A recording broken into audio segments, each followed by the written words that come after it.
Bilang isang tao'y normal ang katangian ng kamatayan.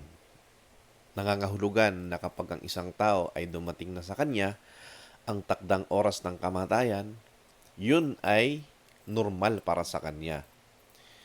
Kaya't magiging abnormal ang katangian ng tao kung hindi siya makakaranas ng kamatayan. Yun po ay katangian ng tao. Ngunit kapag ang pinag-usapan natin ay ang may likha ng tao, ang lumalang sa lahat ng may buhay, ang Diyos na makapangyarihan, siya po ay hindi nararapat na magtaglay ng katangian ng pagkamatay o siya ay namamatay. Hindi siya natutulog at hindi siya dapat matulog at hindi nararapat sa kanyang matulog. Hindi siya namamatay at hindi rin siya dapat nagtataglay ng katangian ng pagkamatay. Yun po ang tunay na katangian ng Diyos. Al-Hay. Al-Hay ang ibig sabihin ang palaging buhay na hindi nakararanas ng kamatayan. Kapag ang Diyos dumanas ng kamatayan, hindi na po Diyos ang tawag dyan. Kapag ang Diyos ay may kapintasan na kagaya ng pagkamatay, dahil hindi nararapat sa Kanya ang magtaglay ng katangian ng pagkamatay, mga kapatid sa Islam, hindi na po yan makapangyarihan. Hindi na po yan Diyos, mga kapatid at mga kababayan. Kaya nga sa Islam, malinaw ang turo kung sino si Allah at ano ang katangian niya. Isa sa mga dakilang aya sa banal na Quran ay ang Ayatul Kursi. Ito yung pinakadakilang aya sa banal na Quran. Na sinabi dito ni Allah subhanahu wa ta'ala, Ba'da a'udhu billahi minasyaitanir rajim, Allahu la ilaha illa huwal hayyul qayyum. Si Allah, la ilaha illa huwa al-hayy al-qayyum.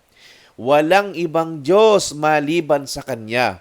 Al-Hayy, isa pong pangalan ni Allah ay Al-Hayy, na ang kahulugan po nito ang palaging buhay na hindi nakatitikim o hindi makatitikim ng kamatayan.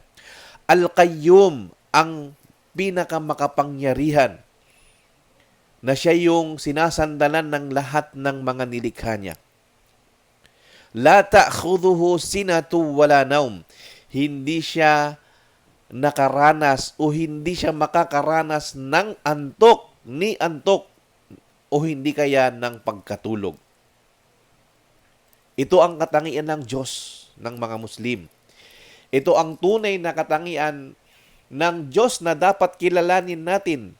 Yung Diyos na hindi namatay, ang Diyos na hindi kailanman inaantok o hindi natutulog, sapagkat yan ay kapintasan sa Kanya, sapagkat yan ay katangian ng Kanyang mga nilikha na kailanman ay hindi niya kailanman tataglayin. Kaya sa mga tao na hanggang sa ngayon hindi pa rin sila natatauhan, na paulit-ulit lamang nilang ipinagdiriwang kapag dumarating yung tinatawag nilang ang kamatayan ng Diyos, na yung Diyos ay namatay. Mag-isip po kayo, mga kababayan, mga kapatid, no? Mag-isip po kayo sapagkat kung totoong Diyos yan, hindi na yan kailangang mamatay pa. Kung yan man ang paniniwala ng iba, upang ikaw ay mapatawad sa iyong mga kasalanan, upang tubusin ang kasalanan mo, mga kababayan. So, bilang isang Muslim na dating isang Romano-Katoliko, tandaan po natin, ang Diyos ay makapangyarihan at hindi siya dapat magtaglay ng kapintasan, kagaya ng kapintasan ng pagkamatay. Kaya kung ikaw ay naniniwala na ang Diyos ay namatay, mag-isip-isip po kayo. Mag-isip-isip pa po, kabayan, sapagkat ang Diyos ay laging buhay at kailanman ay hindi namamatay. Assalamualaikum warahmatullahi wabarakatuh.